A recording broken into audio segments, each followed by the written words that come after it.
Recently, I read about a material that can actually remember its own shape. And all it takes is just to heat it up to around 55 to 60 degrees Celsius after deformation, and it can return to its original shape as if by magic.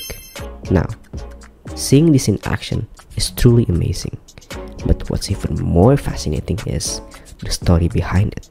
And on this video, we're going to dive into the journey of shape memory polymers, how it works, who invented it, what improvements we've made with this material, and the real-life applications. Semangat pagi semuanya! We're from PENABUR Kota Wisata. I'm Keiko. And I'm Cecilia. My name is William. My name is Rio. And I'm Gabby. To explain that this is not just a magic trick, We want to make it ourselves!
When a shape memory polymer is heated to its transition temperature, also known as the glass transition temperature or melting temperature, it enters a rubber-like state.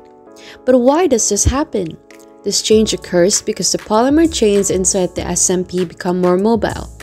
Below the transition temperature, the SMP is in a glassy state where the polymer chains are tightly packed, giving the material its rigid structure. The energy is too low for the chains to move freely.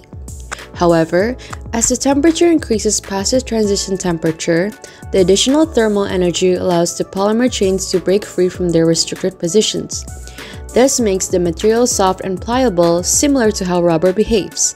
In this rubber-like state, the SMP can be deformed into a new shape easily.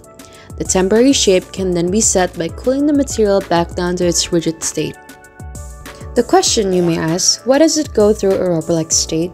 The reason SMPs go through this transition is due to their unique thermomechanical properties. The polymer matrix is designed to have two distinct phases. The first is the rigid phase. The SMP is in a rigid, glass-like state below the transition temperature. The structure is maintained due to strong intermolecular forces and low chain mobility. Second is the rubber-like phase. The increased energy increases the polymer chains to move more freely above the transition temperature. This mobility makes the material elastic and deformable, just like rubber.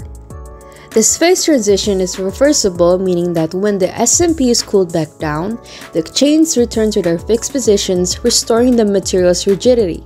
This unique behavior enables the material to remember its original shape, which is why SMPs are called smart materials. Now that the SMPs is in the soft state, I can deform it into a temporary shape. The polymer chains inside have loosened, allowing us to mold it easily. I'll bend it into the shape, and then we'll cool it down to lock in the new form. As you can see from multiple angles, the SMPs are deformed once it's heated, and when it is cooled down, the color will change. Fun fact, you can cool it in a room temperature water or let it sit at room temperature. As the SMP cools, its polymer change returns to a rigid state, which locks the material into this new shape. Even though it's cold, it hasn't forgotten its original form. This is the key feature of shape memory polymers. Now let's try to change the SMP's shape into its original shape. First of all, we dip it in hot water so it loosens and start to not be rigid. And the color of it changed to the darker shade. When we reheat the SMP above its transition temperature, the material begins to recover its original shape. In this case, the polymer chains are programmed to remember their initial structure. It's returning to its original form, as in the video, thanks to its built-in memory. By adjusting the temperature back, we can program them to take on different shapes and reliably return to their original form. This is the before and the after.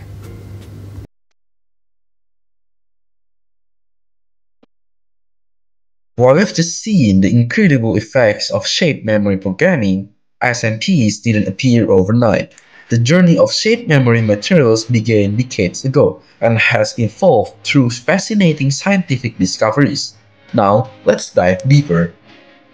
The story of shape memory materials started with the development of shape memory alloys or SMAs in the 1950s. Scientists first discovered that certain metals could remember their shapes and revert back when heated. This discovery laid the groundwork for future research into similar properties in polymers. In the 1980s, the first shape memory polymers were developed. Unlike metals, these polymers were more versatile, lighter, and easier to manipulate at lower temperatures, opening up new possibilities in materials science. Through the 1990s and early 2000s, SMP technology advanced rapidly. Researchers explored biomedical devices, robotics, and even aerospace applications, as SMPs provide unique properties like lightweight, flexibility, and the ability to function at human body temperatures. Today, SMPs are being used in various fields, from medical implants to self-healing materials. Researchers continue to explore new ways to harness their potential for adaptive materials, environmental sustainability, and smart structures. With a rich history of innovation, SMPs are truly shaping the future of materials science.